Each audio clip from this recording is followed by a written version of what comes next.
विधान परिषदेच्या उमेदवारीबाबत पत्रकार परिषद घेत बच्चू कडूंनी आपली भूमिका स्पष्ट केली आहे। त्यांनी या प्रकरणी मुद्द्यावर आधारित युती करण्याची तयारी दर्शवली आहे। आम्ही शिंदेंसोबत आमदारकीसाठी जाणार नाही।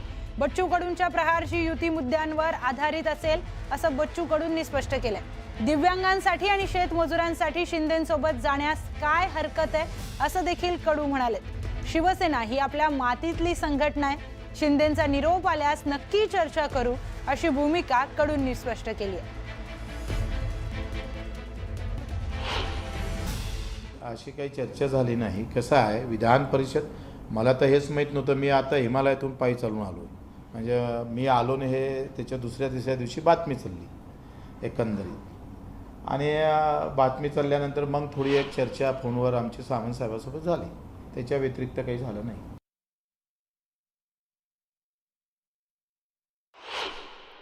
आम्हाला काही जास्त वेळ लागत नाही। आता 6 महिने 1 वर्ष अगोदर आपण भरलाच होतं, ते कागदपत्र बॅगीतच असतं।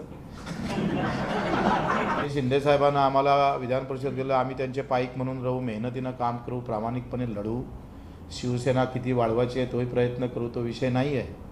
त्याच्यापेक्षा महत्त्वाचा विषय आहे की आम्ही जेवढं मायबापाने मानतो तेवढंच आम्ही दिव्यांग आणि शेतकरी मजुरांना मानतो।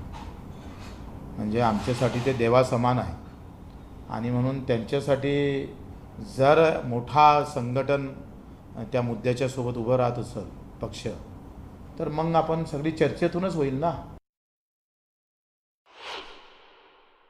तर आमचाही प्रस्ताव आहे, त्यांचाच थोडा प्रस्ताव। आम्ही काय म्हणते, पदासोबत युती करणारे लोक नाही आहे। पदासाठी किंवा निवडणुकीसाठी युती करणारा बच्चू कडू नाही आहे। ते इतर पक्ष करतात युती, म्हणजे निवडणुका आल्या का यांच्या युत्या होतात। बच्चू कडूची जे काही युती आहे ती मुद्द्यासोबत असेल, मुद्दा असेल तरच मग आम्ही समोर पावलं टाकू। शेतकऱ्याच्या प्रश्नावर मात्र भूमिका स्पष्ट केली पाहिजे, त्या संदर्भात भूमिका मांडली पाहिजे। विधवा भगिनी आहे, म्हणजे लाडक्या बहिणीला तुम्ही 1500 देता, पण त्या परित्यक्ते आणि विधवा भगिनी ज्या लाडक्या आहे, त्या बहिणी आहे, त्यालाही तुम्ही तेवढेच देता। ज्यांना पती नाही त्यांनाही तेवढेच, ज्यांना पती आहे त्यांना पण तेवढेच। हे काही महत्त्वाचे मुद्दे आहेत, त्याचा प्रस्ताव सुद्धा आम्ही शिंदे साहेबांना देऊ। निवळ आमदारकीसाठी जावं एवढा काही नालायक बच्चू कडू नाही आहे। तर बच्चू कडू हे प्रहार पक्ष शिवसेनेमध्ये विलीन करणार अशी चर्चा रंगली आहे। कडू यांना शिवसेनेकडून विधान परिषदेसाठी उमेदवारी दिली जाणार अशा देखील चर्चा सुरू झाल्यात। पण कडू यांच्या शिवसेना प्रवेशाच्या चर्चांवर भाजप आमदार प्रवीण तायडेंनी जोरदार टीका केली आहे। कडू हे सत्तेशिवाय राहू शकत नाही, त्यामुळेच ते स्वार्थासाठी शिवसेनेमध्ये प्रवेश करू शकतात अशी टीका तायडेंनी केली आहे।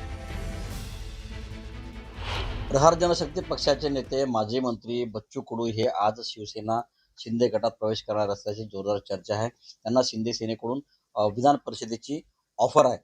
अचलपूर मतदारसंघाचे आमदार प्रवीण तायडे ज्यांनी बच्चू कडूंचा पराभव केला ते आपल्यासोबत आहे। भाऊ, मला सांगा, माजी आमदार माजी मंत्री बच्चू कडू हे आज शिंदे सेनेमध्ये प्रवेश करणार आहेत, त्यांचा पक्ष विलीन करण्याची चर्चा आहे। तुम्हाला काय वाटतं? 1.5 वर्षात आमदारकी गेल्यानंतर कशी माणसाची हाल होतात किंवा कशी ससे होलपट होते याचं जिवंत उदाहरण म्हणजे समोरचा व्यक्ती आहे।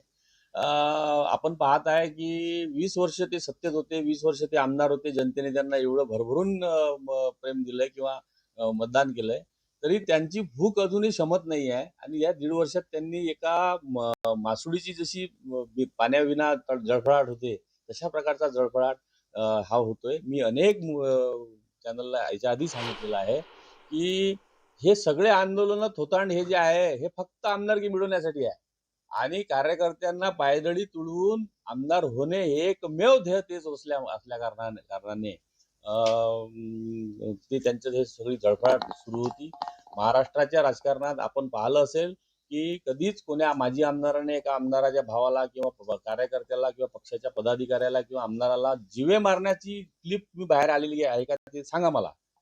त्याचं कारण असं की राजकारण एवढं खालच्या दर्जाचं हे करतात, त्यांची भूक समली नसल्यामुळे, त्याच्यामुळं यांनी तोही प्रकार केलेला आहे, सर्व पुरावे मी दिलेले आहे। परंतु तरी जर आमच्या पक्षाचा प्रश्न नाही असला तरी तो शिवसेनेचा प्रश्न आहे, आणि शिवसेनेने त्यांना जर आमदारकी दिली तर माझ्या निश्चितच त्यांना शुभेच्छा आहे. आणि संघर्ष करणारे लोक आम्ही संघर्ष करत राहणार. हे होते आमदार प्रवीण दळे. त्यांनी सांगितलेलं आहे की बच्चू कडू यांची सत्तेची भूक जी आहे ती शमलेली नाही, त्यामुळे बच्चू कडू हे 1.5 वर्षात लगेच सत्तेच्या मागे धावत आहे आणि त्यामुळे त्यांनी बच्चू कडू यांना शुभेच्छा देखील दिलेल्या आहे. व्हिडिओ जर्नलिस्ट सागरसह संजय शेंडे, न्यूज 18 मराठी, अमरावती.